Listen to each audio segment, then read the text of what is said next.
Spent time alone in the hospital from internal Blding, and my husband barely visited, made me take an Uber home because he was playing football, and then asked why I hadn't done laundry. I, 41F, never thought I'd be posting here, but after the week I've had, I need some outside perspective. I recently spent 5 days in the hospital with what turned out to be a major medical emergency, and I'm still trying to wrap my head around how my husband, 45M, of 16 years handled the situation. It's been eating at me, and I don't have anyone else to talk to about this. We are a family of 4, me, my son, my daughter and my husband. Last Tuesday started like any other day. I woke up with this weird stabbing pain in my right side. It was intense enough that I had to sit on the edge of the bed for a few minutes before I could even stand up straight. I tried to brush it off, popped a couple Advil, made my son's lunch, and drove to work anyway because I had this big presentation I'd been preparing for weeks. My husband was still asleep when I left since he works second shift. Our daughter was away on a 2-week college trip with limited phone access, so it was just the 3 of us at home during this whole ordeal. I didn't even tell her what happened until she got back, since there was nothing she could do from thousands of miles away, and I didn't want to ruin her trip. By lunchtime, the pain had gotten so bad I couldn't even focus on my computer screen. I kept thinking it would pass, but then I got lightheaded in the middle of a meeting and had to excuse myself. My coworker Jenny found me curled up in the bathroom stall, sweating through my blouse. She immediately offered to drive me to urgent care even though we had a deadline that afternoon. I kept telling her I just needed a minute, but she practically dragged me to her car. The urgent care doctor took one look at me and called for an ambulance to the ER. That scared the shit out of me. My blood pressure was 82/45, which apparently is dangerously low. I remember the doctor saying something about possible internal hemorrhage to the EMTs. They wouldn't even let me walk to the ambulance. In the ER, they hooked me up to all these machines, drew about a gallon of blood, and rushed me in for a CT scan. That's when they found significant internal bleeding in my abdomen from what they suspected was a ruptured blood vessel near my liver. The ER doctor said they needed to monitor me closely and might need to perform emergency surgery if the bleeding didn't stop on its own. I called my husband from the ER bed at around 2:30 p.m. Our son would need to be picked up from school at 3:15. When I explained what was happening, there was this long pause on the phone, like he was annoyed at the inconvenience. He finally said he would pick up our 8-year-old son from school and then figure things out. "No, are you okay? Or I'll be right there." I spent the next 6 hours alone in the ER, getting poked with needles every hour, undergoing more scans, and talking to various doctors who all had different theories about what was happening to me. A vascular surgeon came by and explained the risks of intervention versus watchful waiting. A hematologist wanted to run tests for bleeding disorders. An oncologist was called in because they were concerned about potential masses. Nobody could figure out what caused the bleeding, which was somehow even more terrifying. By 8 p.m., I still hadn't seen or heard from my husband since that initial call. My phone was about to die, so I sent him a text asking if he was coming to the hospital. He replied that our son had homework and he needed to make dinner, so he'd try to come if there was time. He didn't come that night. I was admitted to a hospital room around 11 p.m., still completely alone, wearing nothing but a thin hospital gown with my ass hanging out as the transport team wheeled me through the cold hallways. That first night was the worst. Every hour, someone came in to check my vitals and take more blood. The nurses kept asking if I had someone coming to stay with me. Each time I said my husband might come tomorrow, they gave me this look that was somewhere between pity and concern. I kept thinking about my dad, who died from an aneurysm when I was 19. She went from perfectly healthy to gone in 48 hours. I couldn't stop wondering if the same thing was happening to me. The next day, my husband finally showed up around 2 p.m. with a change of clothes and my phone charger. He didn't bring my toothbrush or deodorant, though I'd asked for those specifically. He stayed for exactly 22 minutes, I timed it on the hospital room clock, before saying he needed to get back to work. He missed meeting with the vascular specialist who came by 10 minutes after he left to discuss my treatment plan and potential causes for the bleeding. That doctor ordered more tests and mentioned the possibility of a rare genetic condition. That evening, my mother-in-law called my hospital room. She said she'd only just heard I was in the hospital from my sister-in-law, who saw my Facebook post asking for good thoughts. My mill was upset that my husband hadn't told her and immediately offered to watch our son so my husband could stay with me. I thanked her but said I'd have my husband call her. He never did. During the next 4 days in the hospital, my husband visited twice more. Each visit lasted less than 30 minutes. The first time, he brought our son, who gave me a quick hug before plopping down in the chair and playing games on his tablet the entire time. I understand, he's 8 and hospitals are boring, but my husband made no effort to engage him or help him interact with me. During his final visit, the attending physician came by to discuss my case. Instead of listening or asking questions about my condition, my husband kept interrupting the doctor to complain about the hospital parking fees, $8 per day, which yes, is annoying, and how much the insurance was being charged for my room. The doctor looked so uncomfortable. After he left, my husband said, "Well, at least we've met our deductible for the year." That's it. That was the extent of his support during a time when doctors were telling me I could have died if I'd waited any longer to seek treatment. What bothers me most is that we have plenty of family support. My mother-in-law is retired, lives 15 minutes away, and repeatedly offered to watch our son. My sister also offered to help, as did 2 of our neighbors. My husband simply chose not to arrange any childcare that would allow him to stay with me. He didn't even bring me real food, even though the hospital cafeteria was right downstairs and he knows I hate hospital food. Each night, I lay there alone, watching other patients with family members who stayed overnight, brought them food, advocated for them with nurses, or just held their hand through scary procedures. The woman in the bed next to mine had her husband there constantly. He slept in that uncomfortable recliner chair for 3 nights straight. They were in their 70s, and he never left her side. When a doctor mentioned the possibility of cancer as one explanation for the unexplained bleeding, they needed to rule it out. I had no one beside me to process this information. I just nodded and said I understood the plan for additional testing, then spent the night staring at the ceiling, imagining the worst. By Saturday, the bleeding had stopped on its own, and my blood counts were slowly improving. They scheduled me for discharge on Sunday. I texted my husband on Saturday night to let him know I'd be coming home around noon the next day and would need a ride. Sunday morning, as I was waiting for the discharge paperwork, he texted that he was in the middle of a football game with friends at the park, so it would be easier if you could just Uber. So that's what I did, called an Uber while barely able to walk, carrying a plastic bag with my belongings. When I arrived home, the house was a complete disaster. Dishes piled in the sink from what looked like days of meals. Laundry overflowing the hamper. Pizza boxes on the counter. Empty soda cans everywhere. And in the middle of it all, my husband and son were playing video games on the couch. Neither of them even stopped playing when I walked in the door. I stood there for a full minute, still wearing the hospital bracelet, holding my little bag of belongings, and neither of them even looked up. Finally, I just went to the bedroom, took a shower to wash off 5 days of hospital grime, and then went to the kitchen to make myself a sandwich because I was starving. While I was in there, I started cleaning up a bit despite doctor's orders to rest and avoid any exertion for 2 weeks. My husband walked in, grabbed a beer from the fridge, and walked out without saying a word. Here's what I don't understand. When my husband had kidney stones 3 years ago, I took a week off work, stayed at the hospital overnight in that same uncomfortable recliner, and handled everything at home. I arranged playdates for our son, kept the house running, and still visited daily with home-cooked meals and clean clothes. When his father was hospitalized last year with heart problems, I managed our household solo for 2 weeks so he could be at his dad's bedside daily. I drove our son to and from school, handled all his activities, cooked, cleaned, and took care of everything so my husband could focus entirely on his father.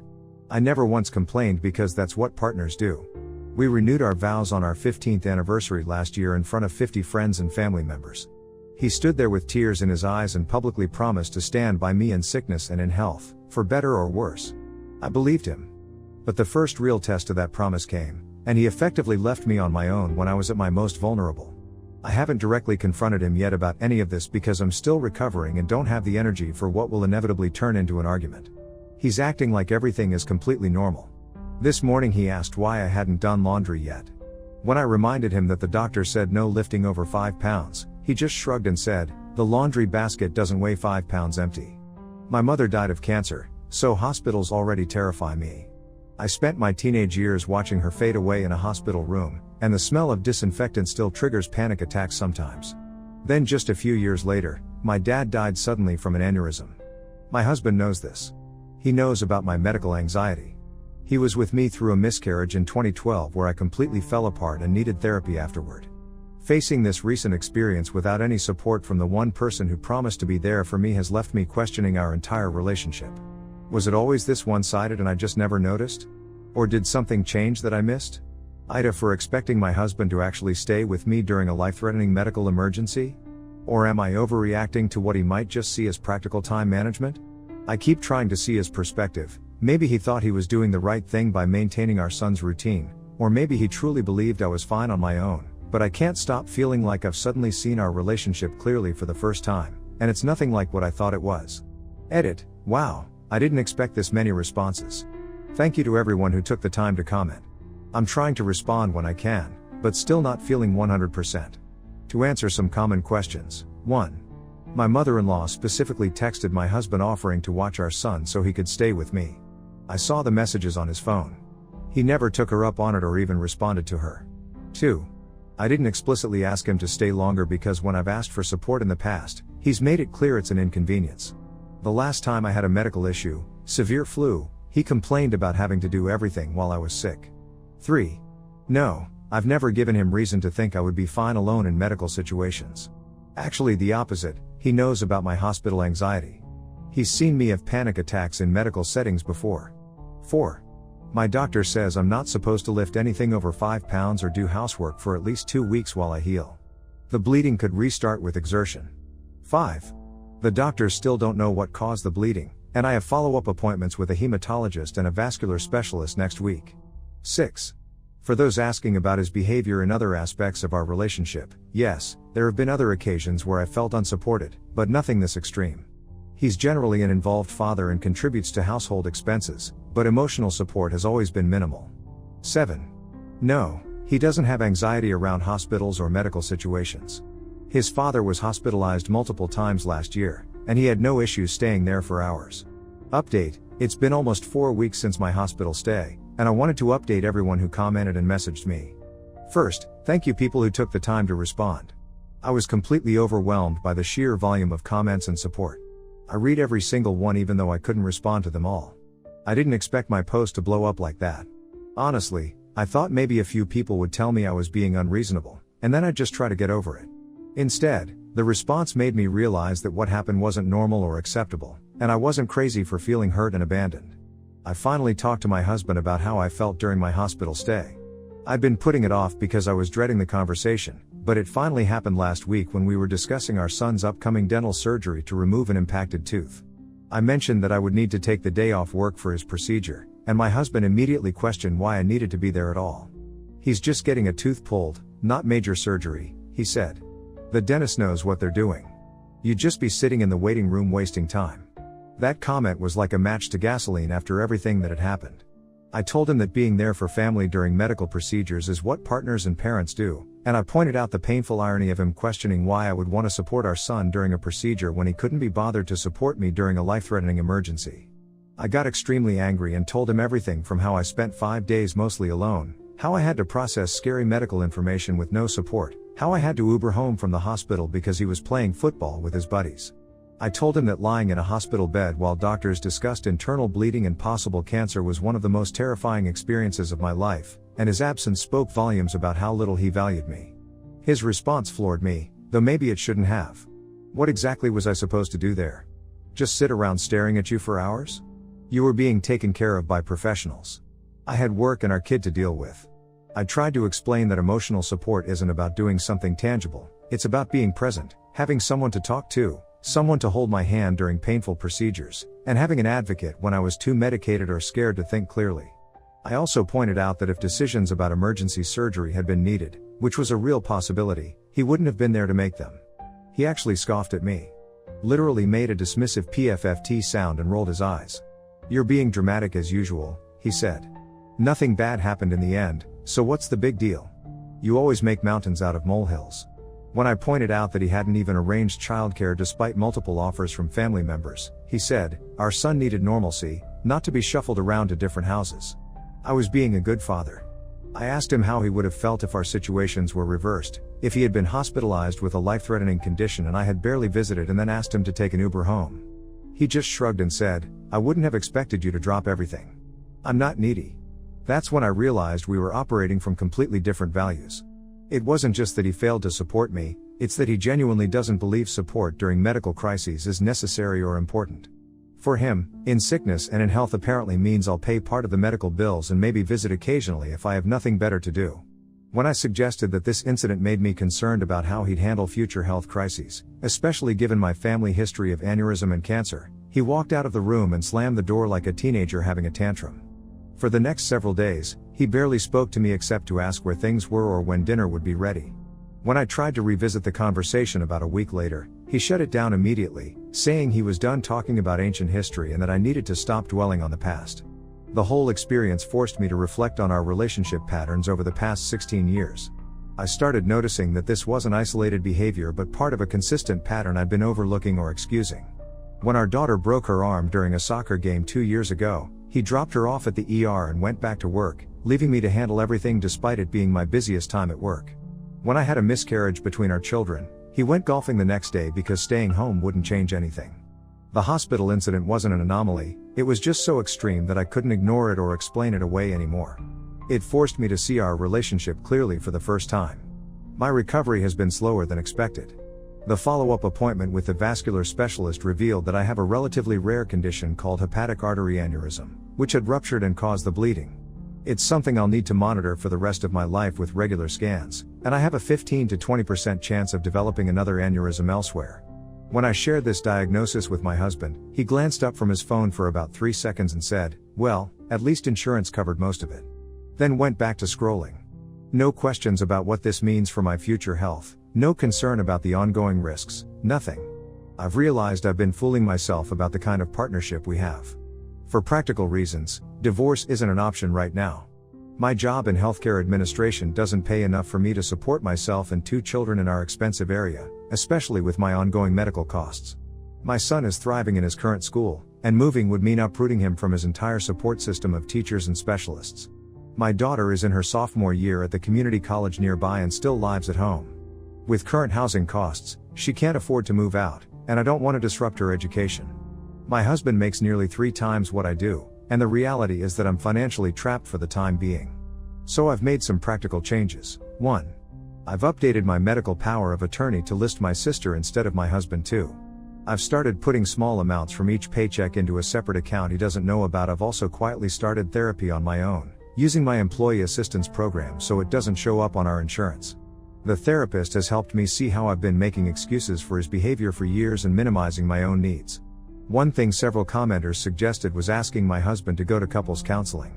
I did bring it up, and his response was predictable. "We don't need some stranger telling us how to run our marriage. That's for people with real problems." When I pointed out that I thought we did have real problems, he said I was creating drama and walked away. For now, I'm viewing our relationship as a co-parenting arrangement with shared housing rather than a partnership. I'm focusing on my health, my children. I'm cordial but distant with my husband, and I no longer expect emotional support from him. I'm planning for a future where I can support myself and my children independently, even if that's several years away.